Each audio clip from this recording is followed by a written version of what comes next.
administration. You fucking whore of a government. You don't deserve a good night.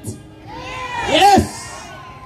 Now, magsasalita po ako, hindi ko sasabihin, hindi ako maglilitanya kung gaano sila kagago, kung gaano sila kabuwang, dahil alam na natin yun lahat. Correct? Tama?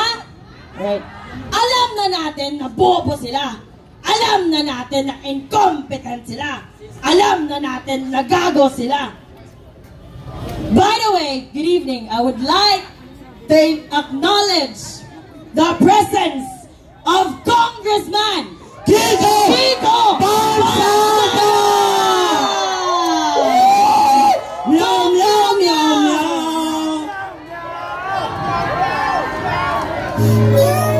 What an amazing night for the Philippines! Ladies and gentlemen, please welcome. Tabi kayo, tabi. Oh, pataanin muna po natin. Pataanin natin si Congressman Kiko. Tabi, mamaya na pagpa-picture kayo. Ano po kayo? Lahat po ay pumunta muna sa harapan. Tabi.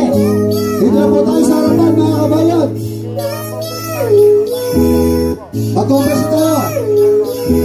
Bigyan nyo ng daan si Congressman. Tabi. Tabi. Bigyan nyo ng daan. Escort, pataanin natin. Escort, maraan po ulit. Mamaya mo. Laban para sa bayan! Ladies and gentlemen, Congressman Kiko Barzaga! Ang pusa, wala sa Force Park! Nandito sa Rasulito! Nandito na ang ating idolo, Congressman Kiko Barzaga! Meow!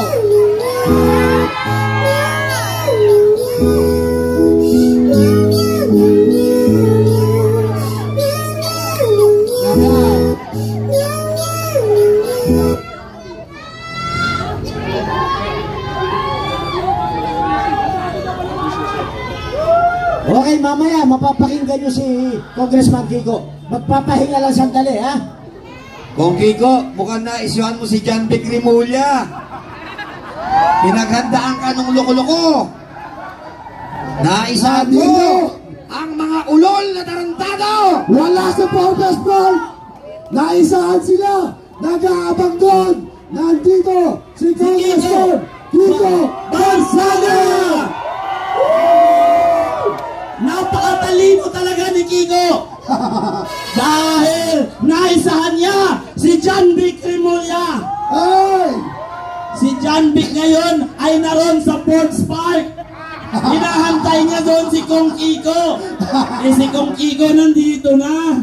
Ah, alam niyo bakit? Matalino talaga ang matching. Naisabi! Oh, di ba? Oh, naniwala na kayo. Tiko yung doon. Hindi lang ko namin sinabi sa inyo, yung Forbes Park, Tiko lang yun! para pumunta sila doon. Ginawa po talaga namin yun, Tikoy. Kaya yung mga nagsasabi sa social media, bakit hindi kayo pumunta sa Forbes Park? Tikoy nga yan eh.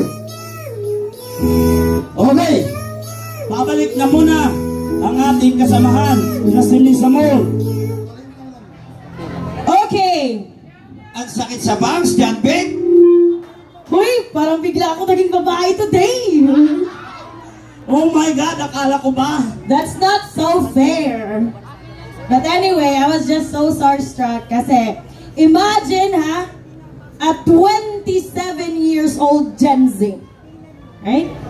Working in the Congress, surrounded by the crocodiles, pero malakas ang loob, right? Samantalang maraming Pilipino, negosyante, private individuals, yung mga taong may posisyon na sana dapat may boses ay hindi bumuboses. So let's take an inspiration from Congressman Kiko Barzaga and speak your voice.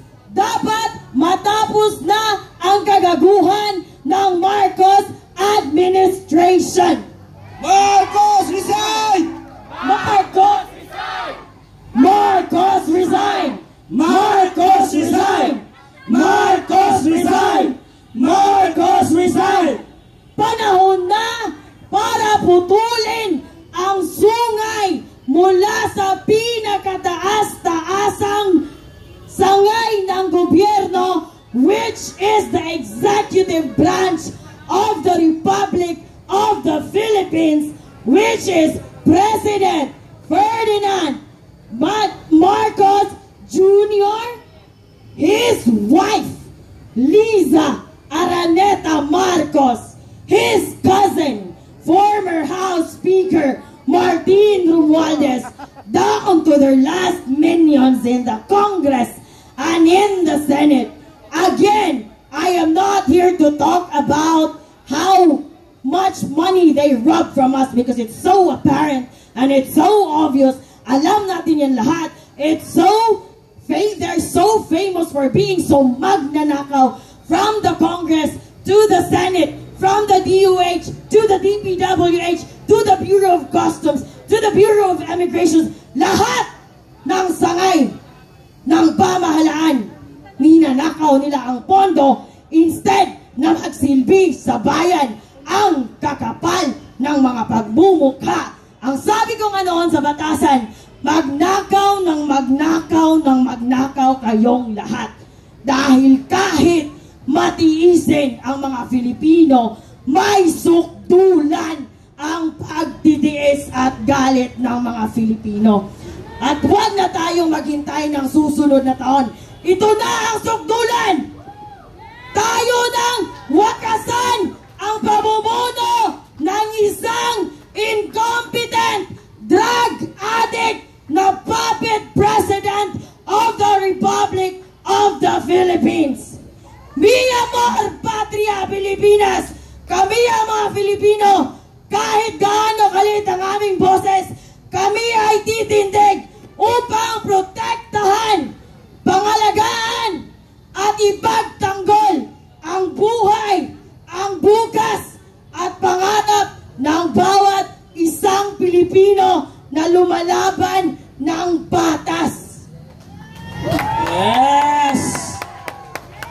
Marcos resign! Marcos resign! Marcos resign! Marcos resign!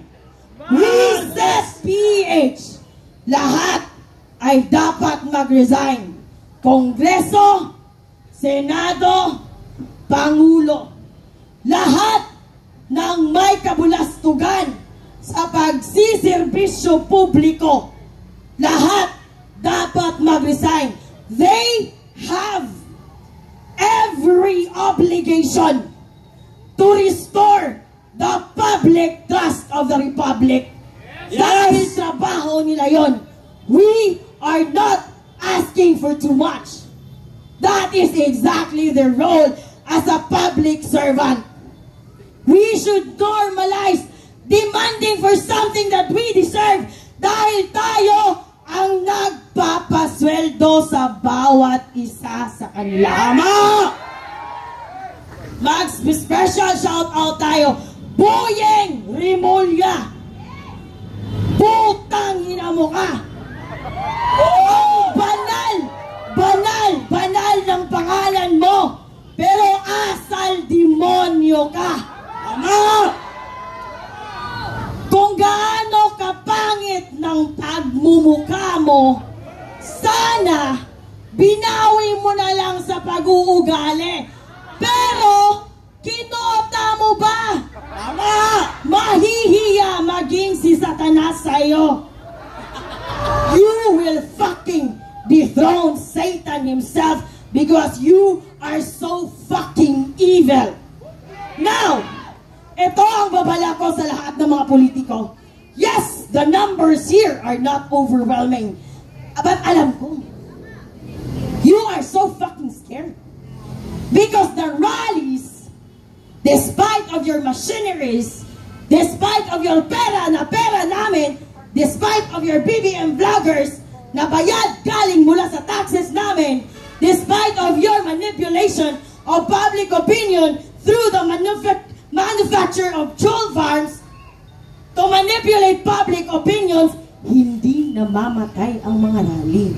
Tama! Dahil ang mga Filipino ay hindi bobo! Tama! Maalam kami sa YouTube University, mga putang ina nyong lahat. At ito ang tandaan nyo. Yes! Tonight! Ang daming tumatawa sa social media. Mga trolls, dahil kukunti lang daw tayo. Yes! The numbers here are overwhelming. But the general sentiment of the Republic, of the citizens of the Republic of the Philippines is overwhelming enough that it will not die very soon. And one day, those fucking rage of the abused Filipino people will caught up on you.